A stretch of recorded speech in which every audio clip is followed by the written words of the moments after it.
Bonsoir. Merci d'être venu, malgré apparemment certains petits problèmes de transport sur les trams.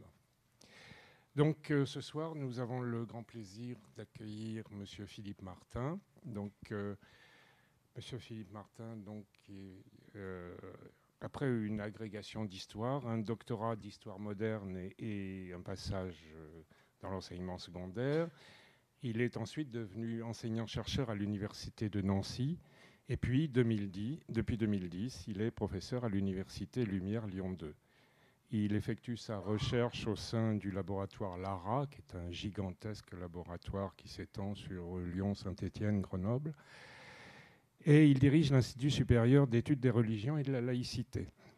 Depuis 2011, il est également président du conseil scientifique du fonds jésuite de la bibliothèque municipale de Lyon.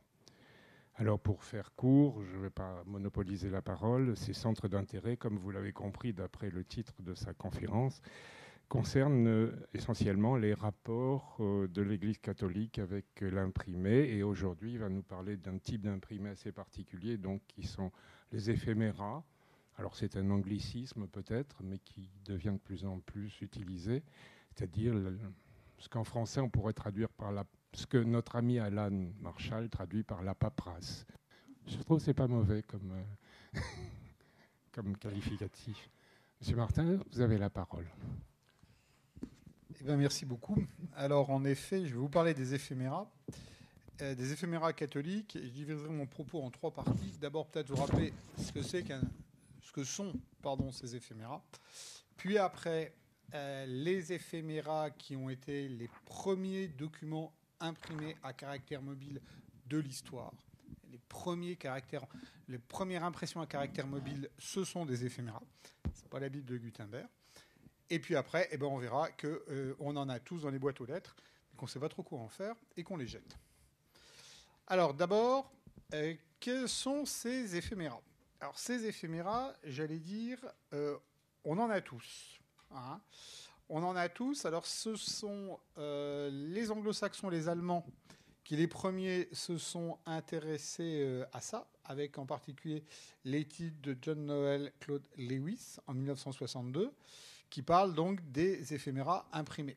Et les Anglais font fonctionner le terme sur deux choses, comme vous le voyez, vu l'étymologie, hein, un imprimé qui ne durerait qu'une journée. Alors, ces imprimés qui ne dureraient qu'une journée, ils envahissent nos boîtes aux lettres, voire notre espace quotidien. Tout ce que vous retrouvez dans votre boîte aux lettres, publicité, pour les catalogues de Noël, le mage truc-muche qui vous promet de réussir vos examens, les petits carnets qu'on vous donne avec les adresses d'un certain nombre de gens, bref, c'est de tout type. Alors de tout type, et avant de rentrer dans le domaine religieux, je vais vous montrer quand même un petit peu la diversité de ce qu'on appelle les éphéméras. Ça peut être un certain nombre de documents officiels. Voilà. Donc vous avez là des édits royaux. Alors il faut penser que certains de ces documents officiels ont été tirés à des quantités tout à fait ahurissantes, mais que ces documents officiels pouvaient aussi être des pièces extrêmement rares, et je pense en particulier à tous les actes des flottes maritimes. Vous savez que quand une flotte partait au combat, elles amenaient une presse d'imprimerie, de manière à ce que les instructions, les ordres de marche des vaisseaux soient répandus auprès de tout le monde. Il y a, alors ça je suppose qu'on en a tous dans les poches, hein. Là c'est des tickets, les exemples que je donne, on va vadrouiller un peu d'une période à l'autre et puis d'un pays à l'autre, hein. C'est par exemple des petits tickets de tram, hein. Donc ça fait partie des éphéméras. Quelque chose de très important, alors on classe dedans aussi les papiers en tête. Voilà. Pensez à tout un tas de petites publicités. Donc là, vous voyez une inauguration d'une ligne et vous avez dessus les publicités. Et alors jusqu'à présent, on a vu des choses qui sont peut-être pas d'une qualité graphique énorme, mais alors je vous en propose une qui, je pense, va vous dire quelque chose. C'est d'abord en haut à gauche le dessin inspiré de Rabier, hein, de Benjamin Rabier. qui va devenir la vache qui rit. Et là, on voit bien comment l'éphémère, puisque bon, c'est l'étiquette en carton, puis ça devrait être jeté, comment l'éphémère devient une icône, c'est-à-dire s'impose, c'est que les artistes l'ont repris, etc. Et puis, bien évidemment, ça peut être aussi dans le sens de l'humour avec la tâche qui rit. François Hollande n'était pas le seul. Hein.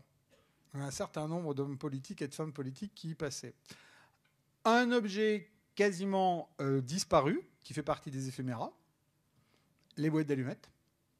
Hein, en tout cas, les étiquettes de boîtes d'allumettes.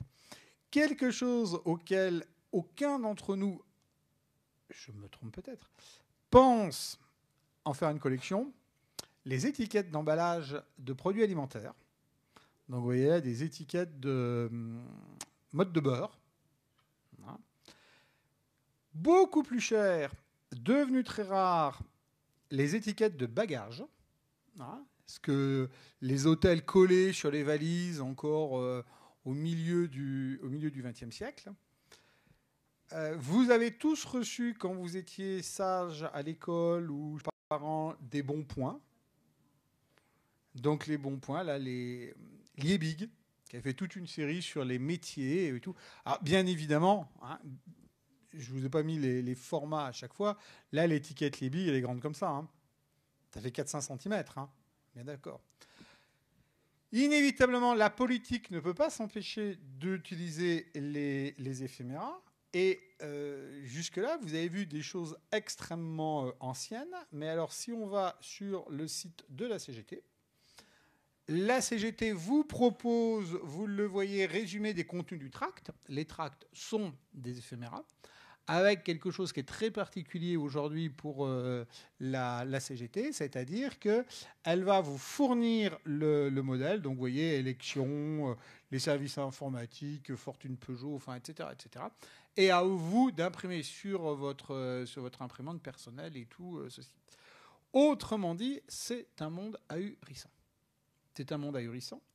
Et c'est un monde ahurissant qui, très vite, a retenu l'attention des collectionneurs. Alors, 2 collectionneurs, parmi beaucoup d'autres. Hein. Un des premiers qu'on connaisse, George Thomason, qui a réuni une collection de 22 255 éphéméras. Particularité, c'est qu'il les a réunis entre 1641 et 1662. Donc, dès le XVIIe siècle. Alors, lui, Thomason, ce qui va l'intéresser, si vous voulez, c'est essentiellement tous les papiers, toutes les paperasses, voilà, hein, qu'on lui donne quand il est en ville. Hein. Donc, il garde ce que nous, aujourd'hui, on jette dans nos poubelles et tout.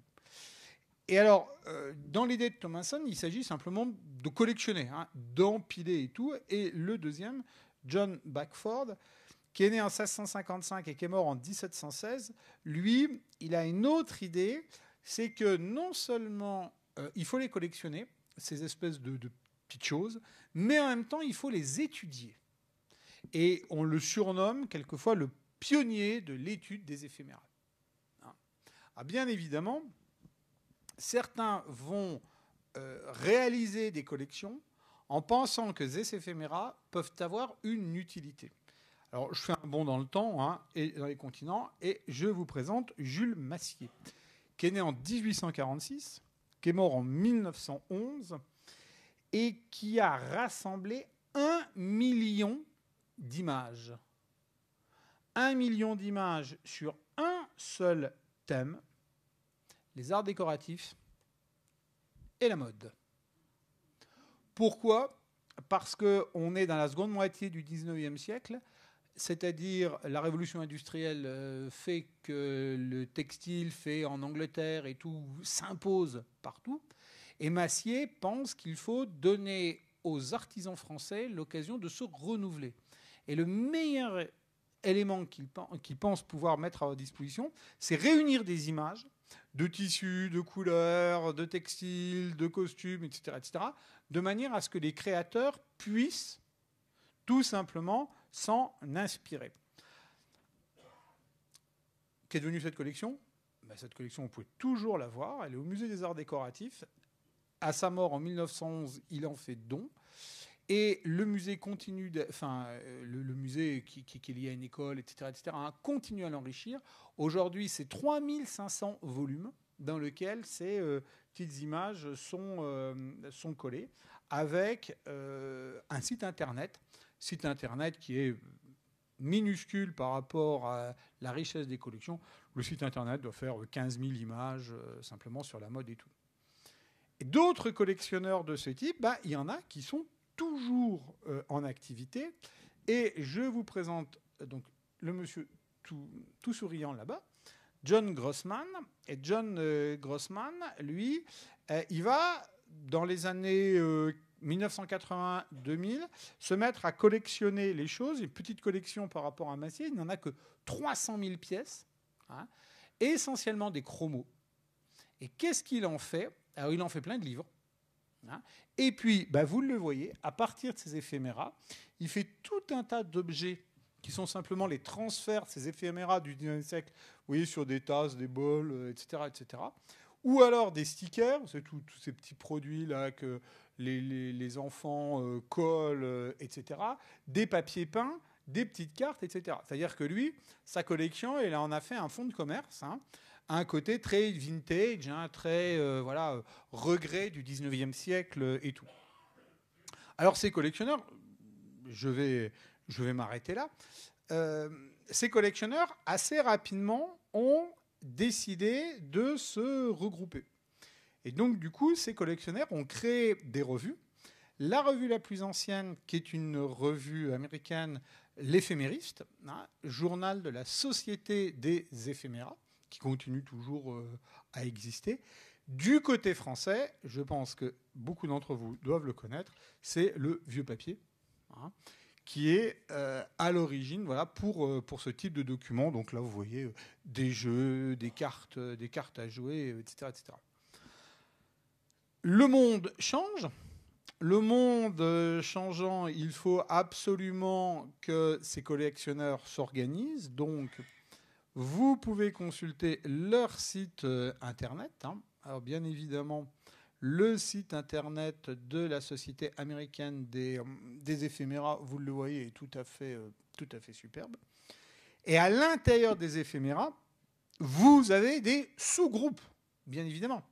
Parce que vous avez le collectionneur qui collectionne tout, et puis vous avez le collectionneur qui collectionne un seul type. Alors, je ne sais pas si parmi vous, il y a des tyrosémiophiles. Les étiquettes de fromage. Voilà. Ah, donc, vous voyez, vous pouvez aller voir le site. Hein. C'est deux choses extrêmement importantes, ces étiquettes de fromage. Hein.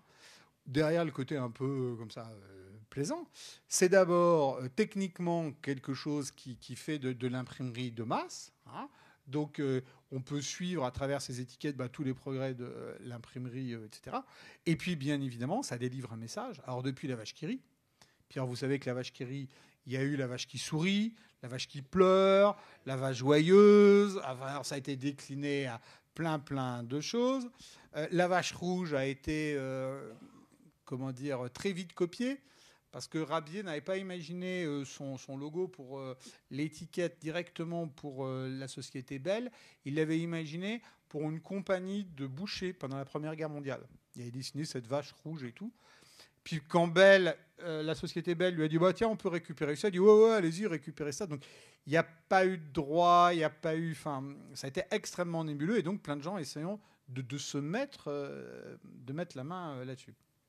Tout ça pour une étiquette de fromage. D'accord.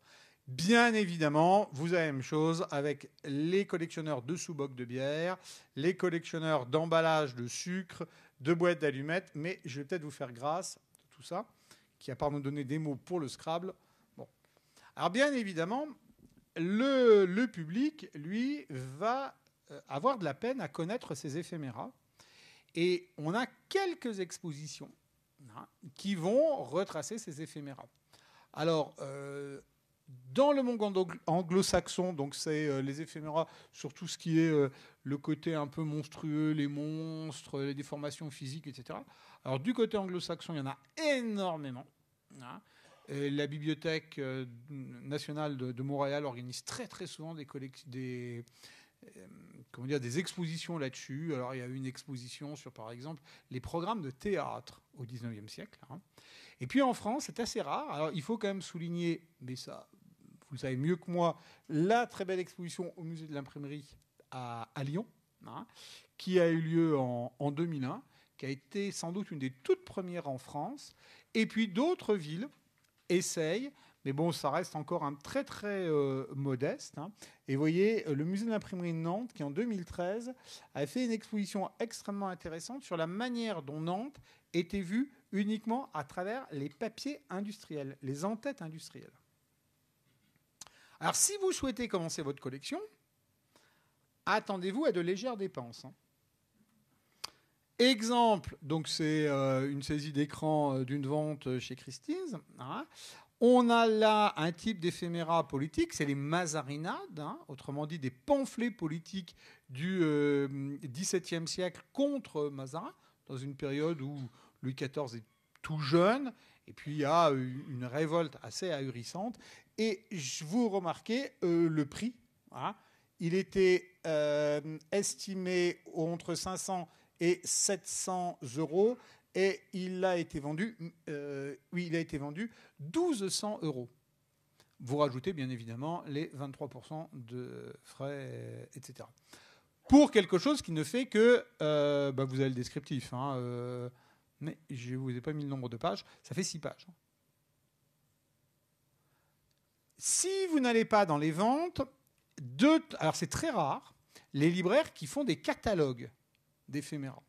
Alors la librairie Godon à Lille a fait ce catalogue, le non-livre, hein, il y a quelques mois. Alors vous avez un exemple d'éphéméra avec les exemples de prix. Alors vous voyez, par exemple, ça c'est le cabaret du néant. C'était des étiquettes et des cartes postales. Le cabaret du néant, c'était un cabaret à Paris qui a fonctionné jusqu'aux années 60 et qui était un cabaret dans lequel il y avait les tables, c'était des cercueils, les serveurs étaient déguisés en squelettes, etc. etc. Les menus, vous voyez ici, hein, encore des menus, toujours des menus. Voilà, c'est assez diversifié. Et alors, le libraire avait un clin d'œil parce que dans certains de ses catalogues, il a lui-même glissé un éphéméra. C'est-à-dire que le catalogue est lui-même pièce de collection et il a récupéré, la librairie Godon avait récupéré tout un stock de petites étiquettes des filatures lilloises aux Chinois. Et donc, certains privilégiés ont dans leur catalogue un éphéméra et tout. Autrement dit, vous voyez qu'il y a un marché, il y a un intérêt pour les collectionneurs, un intérêt extrêmement, extrêmement ancien, hein, et un intérêt qui se poursuit. Voilà. Alors bien évidemment, cet intérêt ne va stimuler les collections publiques que très tardivement. Alors il faut signaler quand même 2 personnes qui vont commencer à s'intéresser aux éphéméras. Joseph Van Praet, qui était ce qu'on appelle garde des imprimés. Il a été garde des imprimés de 1795 à 1835. Si vous voulez, l'équivalent d'un directeur de la Bibliothèque nationale. Si vous voulez. Et alors, il a eu une remarquable idée, c'est d'assister à une vente aux enchères, qui était la vente Hans Heisark. Et dans cette vente est passé 8 défaits. Donc, je pense que tout le monde sait ce que sont que les défaits. Hein. C'est des feuilles d'impression qui sont réutilisées dans des reliures.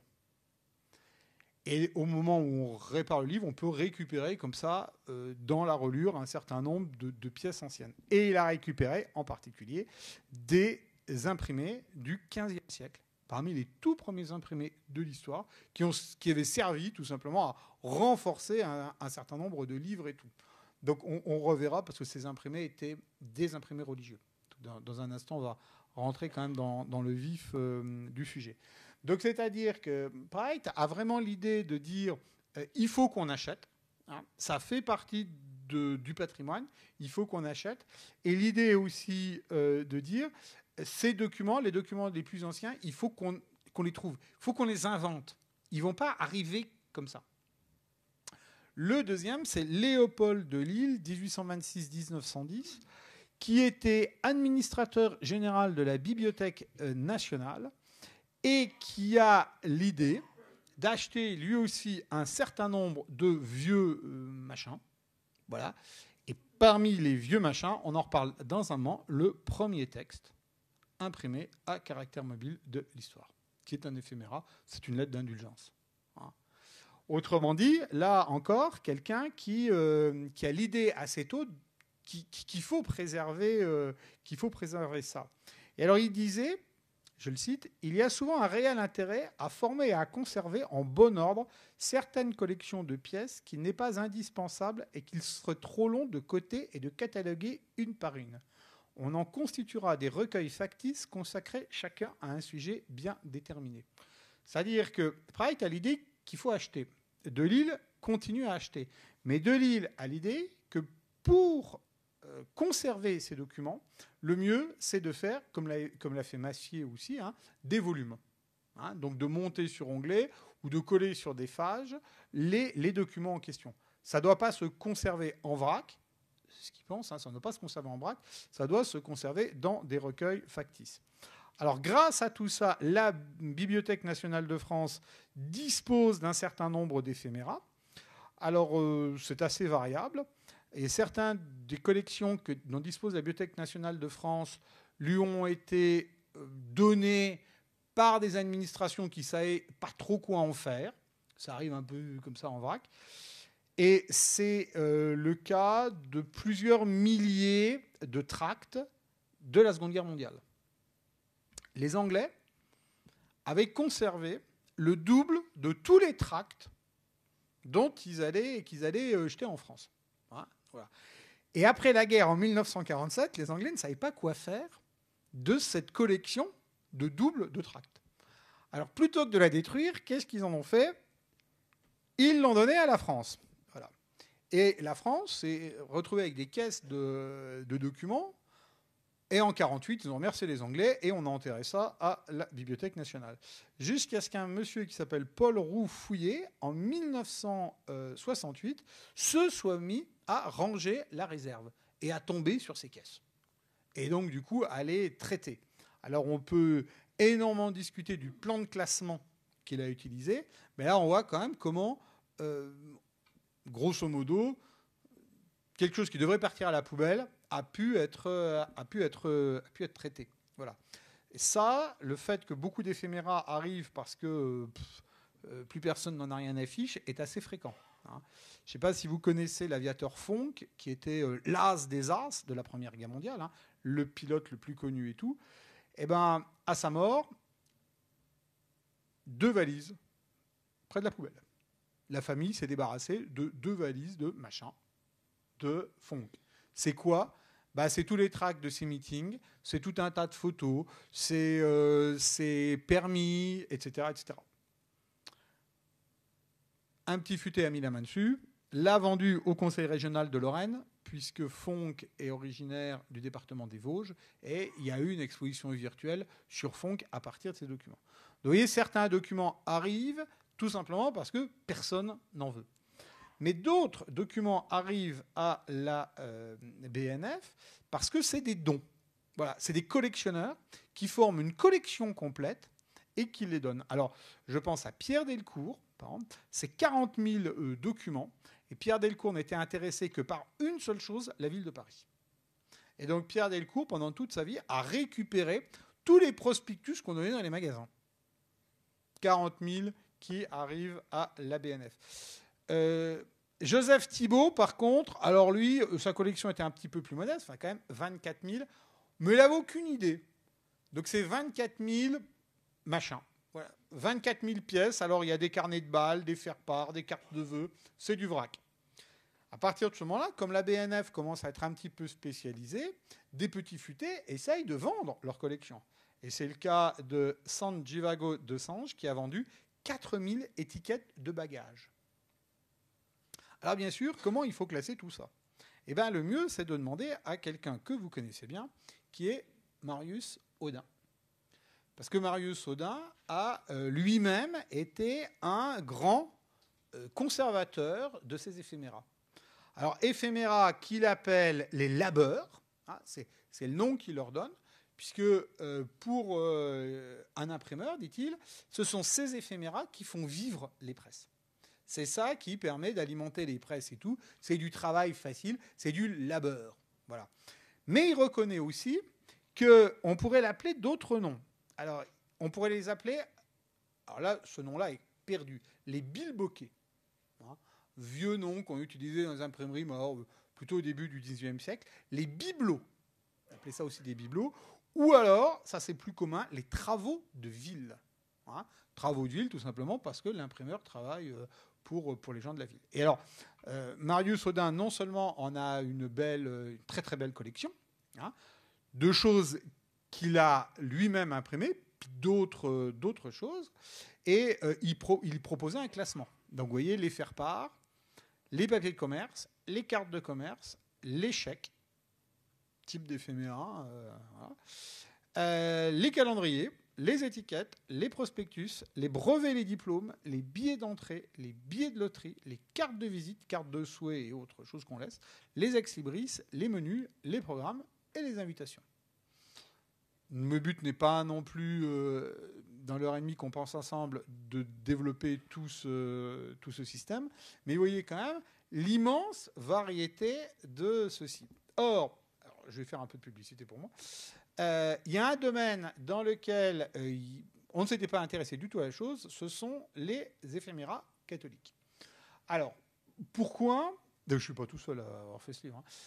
Pourquoi ? Parce qu'on part de deux a priori. On part d'un premier a priori, c'est que, vous m'excusez, je vais être un peu violent, mais que les catholiques sont des analphabètes qui ne lisent pas, hein, que grosso modo les protestants lisent et que les catholiques regardent des images. Hein. C'est un petit peu l'image de marque que l'historiographie a eue pendant très longtemps. Et que quelquefois, l'historiographie continue à avoir. Si vous me permettez une incise sur le monde universitaire, nous avons eu un colloque avec ce qui se fait de mieux de collègues allemands qui sont beaucoup plus brillants que nous et tout. Et quand on leur a parlé de chiffres de production de livres catholiques, ils ont dit non. C'est pas possible. Hein. Dans les 10 dernières années avant la Révolution française, vous savez que les presses provinciales ont imprimé 500 000 livres de liturgie. 500 000. Rien que la province. Ah, bien évidemment, les collègues allemands disent non, c'est pas possible. Là. T'as mis 1 ou 2 zéros de trop, là. C'est pas possible. Alors, vous dites non, c'est les chiffres. Il dit, mais de toute manière, les catholiques ne lisent pas. Donc ça c'est le premier a priori qu'il faut peut-être un petit peu détruire. Les catholiques, ils ont pas lu la même chose que les protestants. Pas du tout. La deuxième chose, le deuxième a priori, c'est que les gens ne savent pas lire. Pourquoi voulez-vous qu'ils ne sachent pas lire ? Ah, bien évidemment, vous me direz, parce que les enquêtes du 19e siècle nous montrent que quand on regarde les registres baptême, mariage, sépulture, les gens ne savent pas bien signer. Et moi, je vous réponds, vous n'êtes pas en train de mélanger un peu les choux et les pommes de terre ? C'est-à-dire que vous me dites les gens ne savent pas lire à partir d'un critère de l'écriture. C'est pas la même chose du tout. Et puis les gens pouvaient lire, peut-être pas comme nous. Hein ? Alors, si vous me regardez, moi je peux lire le titre comme ça, dans ma tête. Je peux lire comme ça. Je prononce. Je peux lire mais je lis. Et on a des preuves que des gens qui ne savent pas écrire savent lire. Alors, parti de ça, il faut absolument revenir sur cet a priori. Hop là, je vais un peu vite. Sur cet a priori que les catholiques ne lisent pas. Il faut se rendre compte que c'est le monde religieux qui, pendant très très longtemps, a fait vivre les presses. Et c'est ça qui est l'essentiel de la production. C'est ça qui fait vivre les imprimeurs et tout. Et alors, aux origines de l'éphéméra, vous avez ce document qui est l'indulgence. Alors, les indulgences, donc là, je n'ai pas d'image des toutes premières. Hein. On en avait une simplement de 1497. Hein. Les indulgences, vous le savez, ce sont des éléments que le pape peut octroyer. C'est-à-dire que quand un saint, je vais le faire très simple, hein, quand un saint arrive dans l'au-delà, comme il est chargé d'un certain nombre de bonnes actions, si vous voulez, de bons points, je vais simplifier, il les abandonne au moment du jugement dans ce qu'on appelle le trésor infini des grâces. puis lui, il regagne le paradis. Et le pape peut piocher dans ce trésor infini des grâces pour des vivants, ce qui fait que quand le vivant arrive au jugement particulier, on lui demande s'il est baptisé, on fait le compte de ses bonnes et ses mauvaises actions, et puis en plus, il peut négocier en disant « Ouais, mais j'ai telle indulgence, donc vous me condamnez à 20 ans de purgatoire, ouais, mais j'ai gagné 3 indulgences, donc 20 moins 3, ça fait 17, etc. » Et tout ça a été théorisé, bien sûr, bien mieux que je viens de vous faire en quelques secondes, par Henri de Suse, Albert le Grand, Thomas d'Aquin, Saint Bonaventure, etc., etc. Bon. Et dès que l'imprimerie à caractère mobile est apparue, l'Église s'est dit « mais voilà ce qu'il nous faut ». C'est-à-dire prévoir des documents, comme vous le voyez ici, qui sont imprimés, même avec la signature, en laissant en blanc le nom de la personne à qui vous avez donné l'indulgence. Et ça, c'était quand même une révolution. Ce qui fait que le tout premier document imprimé à caractère mobile, daté, est sans doute d'avril 1454, donc avant la Bible de Gutenberg. Et ce sont des textes comme ça, d'indulgence. Il semblerait d'ailleurs qu'il y en ait eu au moins deux tirages, parce qu'on a 2 types de documents. On en a un à 30 lignes et un à 31 lignes. Celui à 31 lignes est le plus fréquent, enfin le plus fréquent. Somme toute, hein, pour le premier document. Mais vous en trouvez à Paris, à La Haye, à Wolfenbüttel, à Copenhague, à Londres. Voilà, on en trouve plusieurs dans des collections. Mais c'est quand même extrêmement rare. Voilà. Et alors, ces documents, vous le voyez, deviennent extrêmement pratiques, puisque vous avez même le faux sceau, hein, le sceau qui est imprimé. Ce qui veut dire que quand la personne va obtenir son indulgence, eh bien, il ne reste plus qu'aux religieux à écrire dans la case vide. Alors, regardez voir, un autre de 1515. Alors, les présentations sont différentes, hein, en fonction du type d'indulgence, mais vous voyez bien, hein, les passages blancs qui indiquent. Alors, bien évidemment, quand les passages ne sont plus blancs, vous voyez, hop là, on est une indulgence de décembre 1521, et vous repérez bien, hein, les passages qui sont manuscrits, qui ont été rajoutés et tout. Ce qui fait qu'à la fin du XVe et au début du XVIe siècle, vous avez ces éléments qui sont des gravures de la vente des indulgences. Alors, je vais rester un petit peu là-dessus, puisque vous savez que cet imprimé, du coup, va avoir une fortune ahurissante, puisqu'on en fête le 500e anniversaire cette année. Tout le monde connaît les 95 thèses de Luther. Hein ? Alors, l'histoire, c'est que au début, les indulgences sont faites pour contrôler la piété des fidèles. C'est-à-dire que vous voulez les amener à prier tel saint, vous voulez les amener à fréquenter tel pèlerinage. Donc le meilleur moyen, c'est de leur donner des indulgences. Comme ça, les gens vont faire ce que vous voulez. C'est l'indulgence, une arme pastorale. Au début, ce n'est pas du tout une arme financière. C'est une arme pastorale. Hein. C'est un moyen de diriger les personnes. Bon. Et puis après, qu'est-ce qui se passe ? Eh bien, c'est que les gens sont tellement soucieux d'indulgence qu'on va commencer à les vendre. Et alors là, vous voyez comment ça se passe. Hein. Les gens qui donnent leurs pièces, et puis, vous le voyez, l'ecclésiastique est en train de signer l'indulgence en rajoutant le nom de la personne.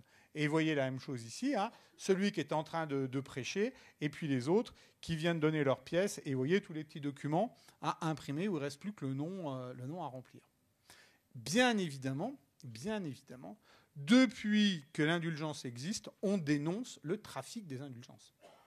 C'est-à-dire soit les faux, carrément, des gens qui peuvent avoir l'idée d'imprimer un document et puis qui le vendent, hein, soit les manipulations, c'est-à-dire qu'un certain nombre de prêtres, au moment où les fidèles sont dans le confessionnel, qui ont dit « Oh là là, mais alors là, tout ce que vous avez, c'est pas possible, hein, c'est l'enfer. Hein. Bon, mais si en plus des 4 Ave, 3 Pater, etc., vous pouvez glisser sous la porte quelques pièces, ça sera très bien, etc. » Donc, si vous voulez, soit franchement des escrocs, soit des prêtres un petit peu prévaricateurs.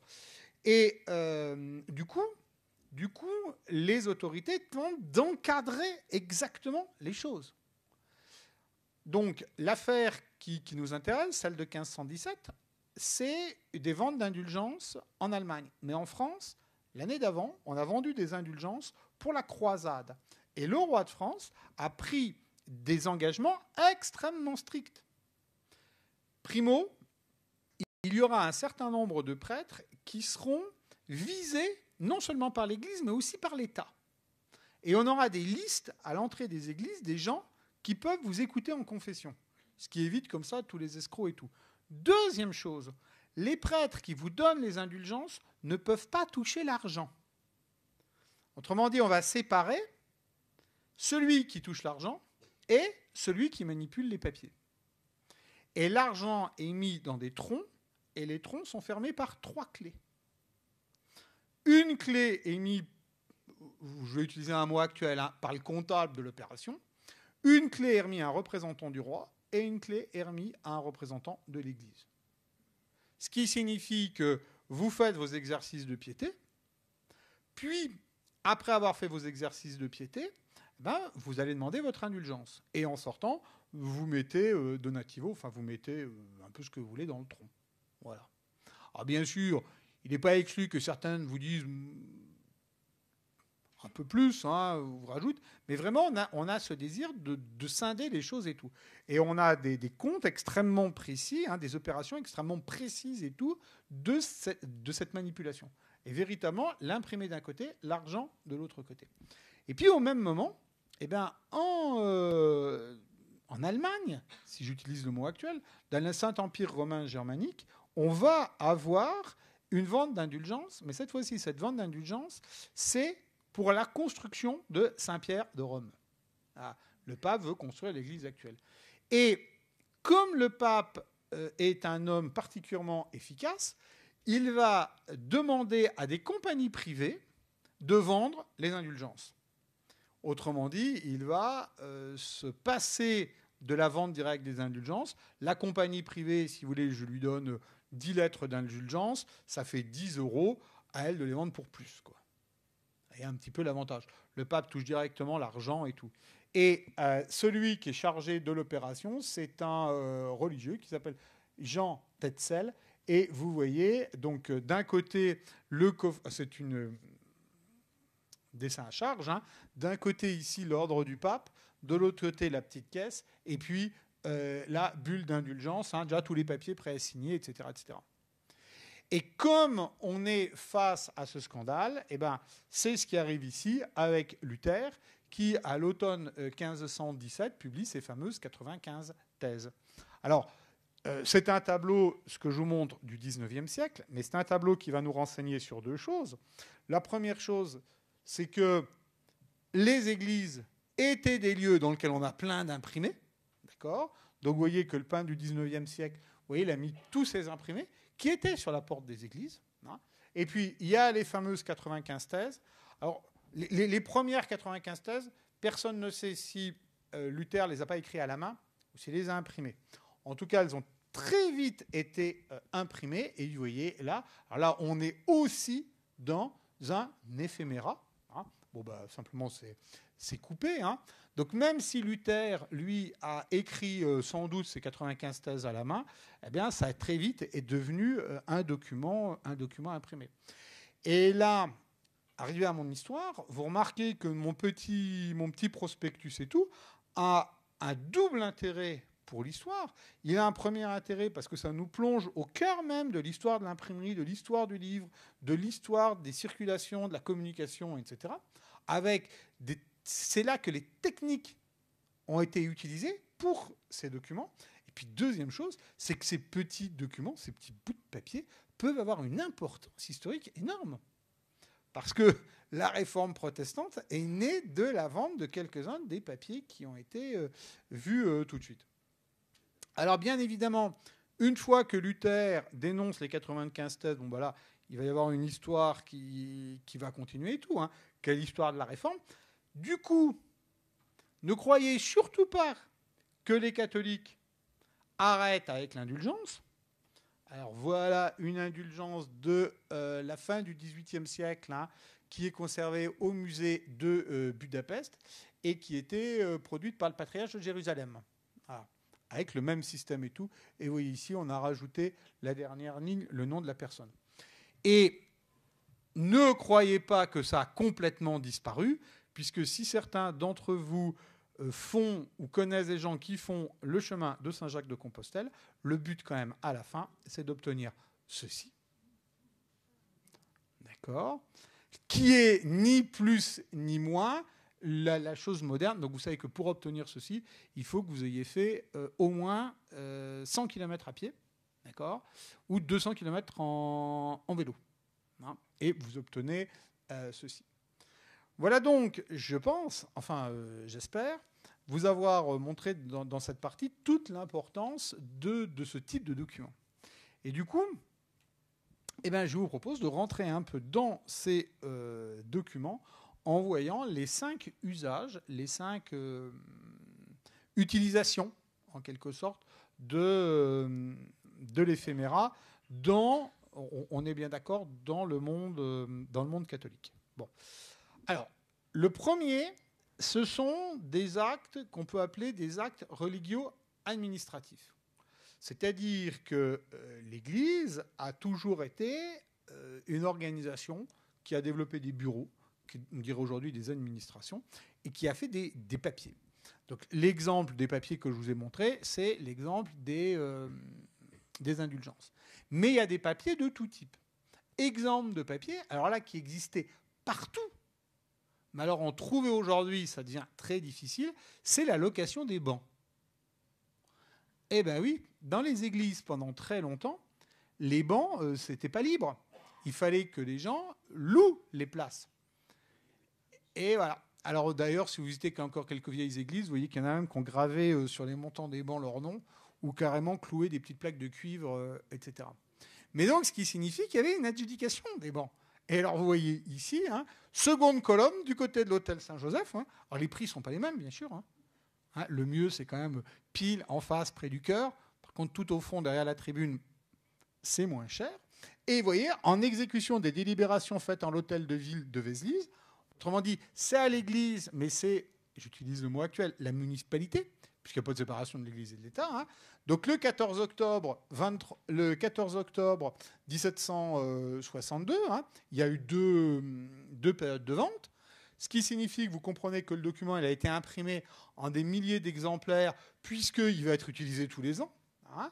Pour la vente et reconnaissance des places de la paroisse, approuvée par Monseigneur l'Intendant, donc les autorités de l'État supervisent la chose, nous, les commissaires, en cette part sous-signés après avoir examiné les titres anciens, avons reconnu, que monsieur machin, etc. Autrement dit, vous voyez bien la place de l'imprimé, et puis le nom de la personne, ce qu'il a payé, la date, etc., etc.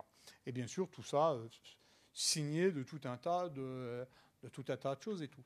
Alors, voilà le type de document. Alors, Vézelise est une petite ville en Lorraine, au sud de Nancy. Et donc, il faut s'imaginer que ces documents qui sont devenus aujourd'hui très, très, très, très rares, hein, ont quand même existé quasiment partout. Bien évidemment, vous ne passez pas votre temps à l'église, mais vous avez aussi des fêtes. Et voilà, un autre type de document, c'était les documents qui étaient donnés lors d'un certain nombre de cérémonies importantes. Et là, c'est lors de la confirmation. Donc, document totalement imprimé.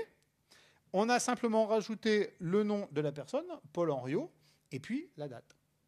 Et alors ça, ça nous donne des documents qui, au niveau de l'impression, peuvent être, vous le voyez, c'est quand même extrêmement soigné et tout, que les gens mettaient chez eux. Hein. Autant le premier document, c'est un document, vous gardez ça dans vos papiers, etc. Là, c'est des documents que les gens mettent chez eux et, bien évidemment, qui sont complètement en train de disparaître. Puisque, généralement, c'est jeté ou vendu aux puces, etc. On va en trouver assez facilement. Autrement dit, l'Église invente ceci. Et puis, l'Église va inventer aussi autre chose. Une chose qui est un éphéméra, un éphéméra qui doit durer, ce sont les papiers d'identité. Les cartes d'identité. Parce que beaucoup de gens partaient en pèlerinage. Et à partir du XVIIe siècle, les gens qui partent en pèlerinage deviennent suspects. Ils deviennent suspects, pourquoi ? Parce que les autorités ecclésiastiques et les autorités civiles disent « Oui, mais ça, c'est des gens qui partent tout simplement parce qu'ils abandonnent leur famille. Ils abandonnent leurs parents, ils abandonnent leurs femmes, ils abandonnent leurs patrons. Hein. Vous ne pouvez pas divorcer. Vous ne pouvez pas dire « Ma chérie, je t'aime plus. Voilà. Non, vous dites « Ma chérie, il faut que je prenne un peu de recul. Je vais aller en pèlerinage à Saint-Jacques-de-Compostelle. Bon. Vous reviendrez pas. Bon. Pensez à l'annonce faite à Marie de Claudel qui commence comme ça. Hein. Ce sont aussi un bon moyen pour certaines personnes de contourner les frontières. Par exemple, à cette époque, l'Espagne est en recherche de travailleurs. Et il y a une surveillance des travailleurs. Donc, vous n'êtes pas travailleur immigré. Vous êtes pèlerin. Puis une fois que vous êtes rentré dans le pays, rien ne vous empêche de travailler. Ce qui veut dire qu'on va essayer de distinguer les vrais pèlerins et les faux pèlerins. Si vous voulez utiliser le terme actuel, les pèlerins religieux et les SDF. Et le moyen de les distinguer, ça va être quoi ? Eh bien, ça va être de demander des papiers. Des papiers d'identité. Des papiers d'identité que vous vous ferez délivrer à votre paroisse de départ, dans lequel, alors on met rapidement votre description, c'est extrêmement succinct, hein. Bien sûr il n'y a pas de dessin, il n'y a pas de photo, bien évidemment, rapidement la description, et puis on dit que vous êtes de bonne mort, que vous n'êtes pas malade, hein, que vous n'avez pas la peste, que vous n'avez pas de maladie, enfin vous n'êtes pas contagieux, et que vous venez vraiment pour prier Dieu, etc., etc. Et quand vous voulez partir à Saint-Jacques-de-Compostelle, eh bien, ce qu'il faut faire, c'est l'annoncer à tout le monde. Comme pour un mariage, 3 dimanches, le curé du village dit « Monsieur Martin va partir en pèlerinage à Saint-Jacques-de-Compostelle » de manière à ce que s'il y a une demoiselle qui est enceinte de moi, elle puisse dire « Oh, il me fuit. Si j'ai un patron à qui j'ai des dettes, vous voyez, que les gens de la société puissent le dire. » Arrive le dimanche de mon départ, grande messe, et devant tout le monde, le prêtre me remet mon bâton, me remet une besace et me remet les papiers. Et ces papiers vont m'être utiles parce qu'à chaque fois que je serai arrêté, je pourrai les montrer en disant « Je ne suis pas un SDF, je ne suis pas un déserteur, je ne suis pas un cambrioleur, non, je suis bien un pèlerin. » Et du coup, quand j'arrive dans une ville, que je veux être accueilli, eh bien, il y a des hôpitaux. Hein. L'hôpital, ça veut dire le lieu où on met les pauvres gens. Ce n'est pas le lieu de soins. Hein. Donc, je vais à l'hôpital, je monte mes papiers, et là, j'ai le droit à une nuit, à un repas, et généralement, une petite obole et tout.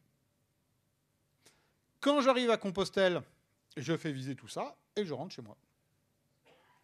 Et généralement, quand je reviens, le curé me demande « Ils sont où tes papiers, là ?» Non, mais que je ne sois pas allé faire la bringue pendant 3 mois, vous voyez, avec les copains, que je sois bien allé au pèlerinage. Et ça, eh ben, c'est ni plus ni moins que l'ancêtre des papiers d'identité. Vous vous rendez compte quand même qu'en France, la carte d'identité n'est obligatoire que depuis la Seconde Guerre mondiale. Avant, les pèlerins. Après les pèlerins, on a commencé, l'État a pris le relais en faisant des papiers pour les travailleurs. Ah bien évidemment, vous me direz, ouais, c'est des vieux trucs. Bah, c'est pas tellement des vieux trucs, hein, puisque maintenant, si vous voulez aller sur le pèlerinage de Saint-Jacques-de-Compostelle, vous devez vous munir aussi du souvenir de ces papiers, et à chaque étape, vous donnez un coup de tampon. Donc vous voyez, la personne a fait faire des tampons à chaque étape, ce qui lui permettra, une fois d'arriver à Compostelle, d'obtenir son indulgence. Et bien évidemment, on lui demandera « Vous avez fait vos 100 km à pied ?» Les hommes sont ce qu'ils sont. Donc, pour éviter qu'ils mentent, vous sortez votre document. Et en échange, hop là, vous recevez votre indulgence. Donc, puis alors vous pouvez même la rechercher à plusieurs endroits. Donc, vous voyez, hop là, il y a des modes... des décors et tout différents et tout. Mais alors, vous voyez qu'ici, on a donc une première utilisation de l'éphéméra par l'Église, une utilisation qui est à la fois très moderne. Alors on peut le regretter, parce que c'est le début de la paperasserie administrative. Ce n'est pas l'État qui l'a inventé, c'est l'Église. Bon. Ce que va faire aussi l'Église, c'est développer un deuxième type d'éphéméra. Ce sont des éphéméras qui sont un petit peu entre religion et société. Alors, de quoi il s'agit ? Il s'agit de tout ce qui concerne la mort, les annonces mortuaires. Pendant très très très longtemps, quand quelqu'un mourait, eh bien, on payait des petits gamins pour parcourir les rues en disant Monsieur Schtroumpf est mort, la messe a lieu demain à telle église, à telle heure, etc. Voilà, on braillait là-dessus. Puis à partir du XVIIe siècle, ce qui s'est passé, eh bien, c'est qu'on a commencé à sortir des documents imprimés. Alors, ces documents imprimés font que, donc vous en avez un exemple ici, vous allez chez l'imprimeur, et là on est bien dans du travail de ville, vous choisissez votre décor, donc vous remarquez bien là que le décor il est fait en plusieurs parties, c'est un assemblage, vous voyez très bien, là il y a un bois en haut, là il y en a un autre ici, donc à vous de dire, voilà, je veux tel frontispice, tel... On va le revoir dans le détail.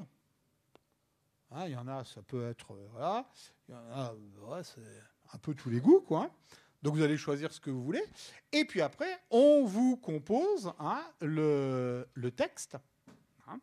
Et puis alors, l'imprimeur, non seulement il va vous vendre le papier, mais en même temps, il a à sa disposition, cet imprimeur, des petits sbires qui vont aller distribuer les choses. Puisque ces documents, il faut qu'ils arrivent aux mains des gens que vous invitez. Donc vous mettez la liste de toutes les adresses, l'imprimeur se charge de ça, puis ces petits sbires vont aller distribuer les choses dans les maisons et tout pour inviter les gens. Alors, ça apparaît au XVIIe siècle, ça va se répandre au XVIIIe et surtout au XIXe siècle.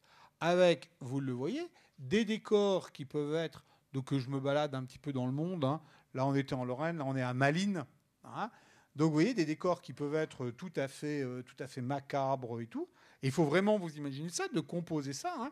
L'imprimeur, il est là, puis il vous dit, bon, voilà, quel bois, quels petits ornements. Donc vous voyez, les petits tibias, etc. Puis alors, vraiment, voilà, ça, c'est... bon. Ça, c'est quand même assez ahurissant comme élément. Et vous voyez bien qu'on est vraiment dans de la production qui est stéréotypée. Vous voyez bien quand même comment on a ici 1, 2, 3, 4 bois que l'imprimeur a composé de manière à obtenir ceci. Vous pouvez aussi faire beaucoup plus modeste. Et le beaucoup plus modeste, c'est ça. Et alors, la chose distinctive, c'est que là, vous ne choisissez pas ces grands décors typiques du XVIIe ou XVIIIe siècle, mais vous choisissez simplement l'initiale qui est le V. Alors, on parle quelquefois d'impression au V, tout simplement parce que c'est le V de vous. Vous êtes invité à, etc., etc. Et donc là, l'imprimeur dispose comme ça d'une infinité de bois avec des V et tout, et vous choisissez. Puis après, le texte, il est quand même un petit peu basique et tout.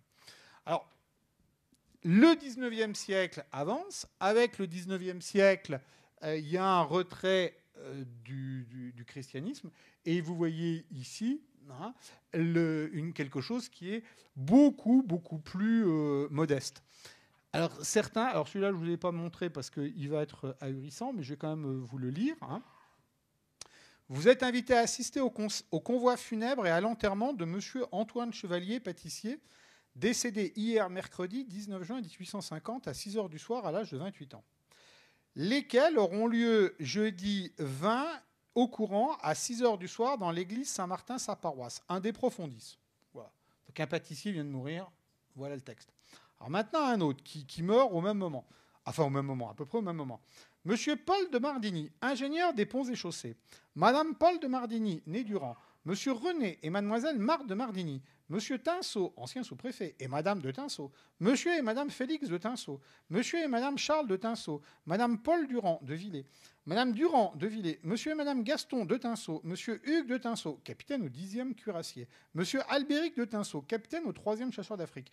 Monsieur l'abbé Armand de Tinceau. Mademoiselle Claire de Tinceau. Monsieur Lionel de Tinceau, lieutenant au 13e d'artillerie. Messieurs Valérie et Félix de Tinceau. Monsieur Paul Durand de Villers. Je m'arrête, j'en ai une page. Quand même, je vous lis la fin, parce qu'il faut quand même une fin, quand même. Alors, attendez, il faut que je retrouve ma fin. Donc, vous invite pour leur mère, belle-mère, grand-mère, sœur, belle-sœur, tante, décédée le 5 août 1850 à l'âge de 61 ans, munie des sacrements de l'Église, le 8 août 1850. Donc, finalement, vous êtes en train de vous demander si le document est encore vraiment un document religieux, ou si ce n'est pas la rubrique mondaine où tout le monde donne son titre, etc. Il y en a même un, enfin ça je ne peux quand même pas vous le rater, Charles Durand, ancien lieutenant-colonel d'artillerie, chevalier de Saint-Louis, chevalier de la Légion d'honneur, ouais, toutes les distinctions qu'il a, etc., etc. Alors là, vous voyez comment, de la volonté de l'Église d'éviter les enterrements à la sauvette au XVIIe siècle, on a des documents qui encadrent les choses, on passe à quelque chose qui est social. Et cette chose qui est sociale va suivre les modes. Donc, mode, c'est celle de la photo, et vous le voyez, là, le rajout d'une petite photo. Alors, vous connaissez, je pense, tous les cartes photos qu'on trouve très facilement et tout, mais on va les utiliser là-dessus. Qu'est-ce qu'on fait de ces documents ? Ces documents, je pense que tout le monde doit en avoir. Et tout le monde doit en avoir dans un type de livre qu'on appelle les farcis. Qu'est-ce que c'est qu'un farci ? Eh bien, vous voyez un missel, et dans ce missel, peu importe le livre, mais vous voyez ce qui s'est passé, c'est que la personne a glissé des photos. Donc, hop là, voilà, on a glissé des photos qui sont tous ces éphémérats. Alors, la grande question face à ce type d'ouvrage, face à ce type de farci, c'est que s'il arrive dans une collection publique, qu'est-ce qu'on en fait ? Et là, on a deux possibilités. Bon, si tant est qu'on ne le mette pas à la poubelle. La première possibilité, c'est de garder le livre tel qu'il est. Parce que vous comprenez que tous ces documents disent quelque chose de l'acte de lire. Puis la deuxième chose, qui est la plus fréquente, c'est de les enlever. En disant d'un côté on a le livre et puis de l'autre côté on a les éphémérats. Bon, la bibliothèque départementale d'Annecy, par exemple, est en train de classer le fond du séminaire et il retire tout ce qu'il y a dedans, tout ce qu'il y a dans les bouquins.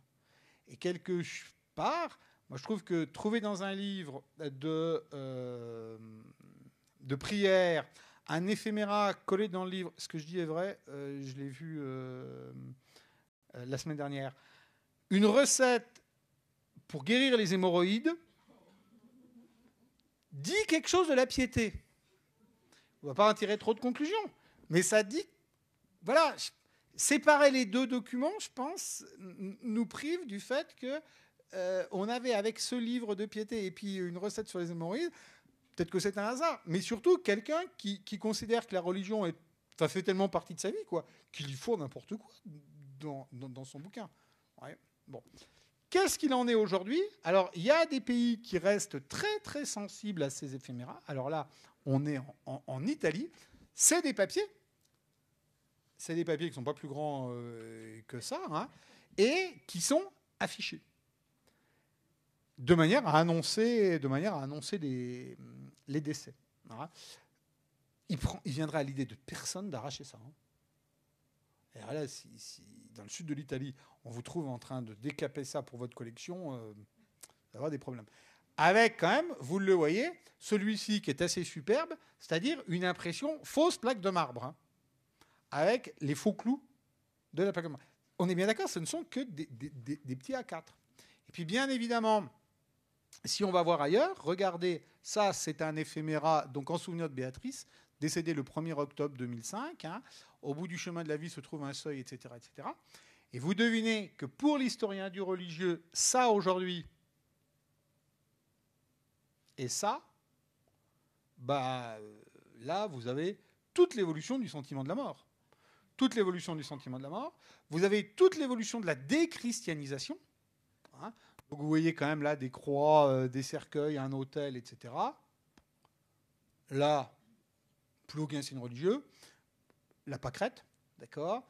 Là, vous voyez quand même la dame qui est souriante, etc. C'est pas du tout macabre, cette affaire. Je ne vais pas m'éterniser là-dessus, je ne fais pas une conférence sur la mort. Mais vous voyez l'intérêt de ces collections d'éphéméras. C'est qu'avec ces éphéméras, on colle au plus précis de ce que les gens ont pu choisir, puisque c'est des choix. Hein. Les gens, ils sont passés des commandes là-dessus, hein, de ce que les gens ont pu croire, ont pu vivre, ou ont donné à vouloir voir, hein, puisque c'est des documents qui sont faits, et qui nous permettent de suivre l'évolution des mentalités. Troisième utilisation, c'est que ça va nous permettre, ces éphéméras, de renforcer les identités ou de mobiliser les énergies. C'est-à-dire qu'on va avoir des documents qui sont faits tout simplement pour que le groupe existe. Il faut bien se rendre compte que beaucoup de ces documents, leur première utilité, ce n'est pas d'être diffusés, mais de faire que le groupe existe. Bon. Je prends un exemple qui n'est pas dans le catholicisme, mais qui est un exemple que vous avez dû tous voir, de distribution d'éphéméras. Les témoins de Jéhovah. Je ne sais pas combien, tous les jours, il doit y avoir à Lyon une dizaine d'endroits où des gens, vous savez, ont un petit support comme ça, et puis ils proposent voilà, des bouquins et tout. On pense qu'on veut le témoin de Jéhovah, le problème n'est pas là. Mais il n'y a jamais personne. Et vous vous demandez, mais est-ce que c'est bien utile ? Mais est-ce que l'utilité, ce n'est pas surtout à l'intérieur du groupe, vous voyez, de se dire, bon, alors aujourd'hui, un tel et un tel, tu vas à tel quartier, et puis d'avoir une action, vous voyez, une action qui mobilise un petit peu. Et vous voyez ce que je veux dire par renforcer les identités et mobiliser les énergies. C'est-à-dire que ces documents permettent au groupe d'exister. Autrement dit, vous le voyez, ici, l'adhésion à une confrérie. Et cette adhésion à la confrérie, voilà, je l'ai. Ça montre qu'on est tous membres de la confrérie et tout. Et alors en plus, dans les confréries, eh bien, on peut avoir ce genre de petites choses. C'est-à-dire que là aussi, on a encore un type d'éphéméra. C'est que on fait des réunions. Donc on va faire des réunions, mettons, toutes les semaines. Et puis à la fin de la réunion, il y a une boîte. Et dans la boîte, il y a plein de petits papiers. Et vous tirez un petit papier. Et c'est ce que vous devez faire pendant la semaine. Donc vous le voyez, là, vous avez tiré Saint François de Paul. Hein. Sans la charité est impossible de plaire à Dieu et sans l'humilité est impossible d'avoir la vraie croix. Donc votre action, la charité et l'humilité. Puis la prière qui va vous accompagner à la semaine. Ô mon Dieu qui aimez les petits et les humbles, accordez-nous s'il vous plaît la grâce de pratiquer l'humilité afin de mériter vos célèbres faveurs. Et puis au bout d'une semaine, qu'est-ce qui se passe ? Eh bien vous revenez, puis le responsable de confrérie vous dit, alors, t'en es où ? T'as fait quoi ? Charité, humilité. Ensuite, j'ai rien fait, j'avais autre chose à faire, etc. Ouh là, c'est pas bon. Tu reprends ton ticket et puis tu recommences pour la semaine prochaine. Et puis si vous avez pu montrer que vous avez fait un certain nombre de choses, qu'est-ce qui se passe ? Eh ben, on vous met le ticket de côté, on vous remue la boîte et vous en prenez un autre. Hein ? Bon. Dans un autre genre, c'était les bons points de l'école. Hein ? Hein ? Où vous aviez un bon point, puis quelquefois derrière le bon point, je sais pas moi, tenir la porte. Voilà, je vois qu'il y en a un certain nombre qui ont des souvenirs encore de ça. Hein. Ou penser encore à une autre chose, puisque c'est la saison, hein, dans un certain nombre de papillotes. Vous ouvrez la papillote, puis la petite formule et tout. J'insiste là-dessus, pas du tout pour meubler le temps, mais pour vous montrer comment l'Église a inventé des procédés qu'elle a utilisé et imprimé pour les procédés, et que ces procédés, après, ont été récupérés par d'autres. Ah, bien évidemment, pour mobiliser les énergies, on peut les mobiliser pour tout. Voilà. Alors là, c'était des petites brochures qu'on distribuait. Donc, vous voyez, c'est la 88, la veillez sur vos lectures, c'est du poison. Pouah. C'est un petit 2 pages pour montrer que c'est très, très dangereux de lire des romans. Surtout pour les dames. que là, les dames, au mieux, elles terminent avec des maladies honteuses à l'hôpital, au pire, dans des maisons closes au fin fond de l'autre bout du monde, etc. Voilà. Bien évidemment, là, une fois de plus, vous allez me dire que je vous montre des vieilles choses. Ben, pas du tout. Et je vais vous montrer deux choses. À l'heure actuelle, autour de la piété franciscaine, vous avez une piété très importante auprès de Padre Pio. Ça ne s'intéresse pas de savoir qui est Padre Pio, mais Padre Pio est véritablement un élément moteur de la spiritualité qui tourne autour des franciscains et tout. Il y a à Paris, rue Boissonnade, donc vous le voyez ici, la Fraternité des Capucins, qui couvront, il y a une bibliothèque, etc. etc. Et ce dont ils se sont aperçus, c'est que des gens, essentiellement qui viennent de l'arc antillais, se sont mis à publier ces petits éphéméras pour se retrouver. C'est-à-dire que ce n'est pas du tout les franciscains qui impriment ça. C'est une dame, originaire d'Haïti, a priori, qui regroupe, vous voyez, autrement dit, qui a fait à l'intérieur de l'Église catholique, vous avez la spiritualité franciscaine, et à l'intérieur de la spiritualité franciscaine, vous avez encore un mini-groupe qui se retrouve autour de ça. Et alors, encore plus dans le mini-groupe, cette image, qui est un montage. Alors, Padre Pio et le jeune homme qui est là, dont vous avez, je pense, entendu parler, c'est Vincent Lambert. Vous savez, ce jeune homme pour lequel la famille se dispute, l'épouse dit, bon, il faut le débrancher, et les parents qui disent, non, il ne faut pas le débrancher. Et donc, du coup, ça, bien évidemment, c'est plutôt le camp des parents, si vous voulez, qui le diffusent. Hein. Et donc, du coup, vous voyez comment le montage photographique est fait, puisqu'on a l'impression que le jeune homme est vivant et que Padre Pio vient le bénir. Et vous qui avez donné à Saint Pio l'insigne privilège de participer à la lueur de votre passion, accordez-nous la grâce de la guérison de Vincent. Et donc, comment des groupes existent?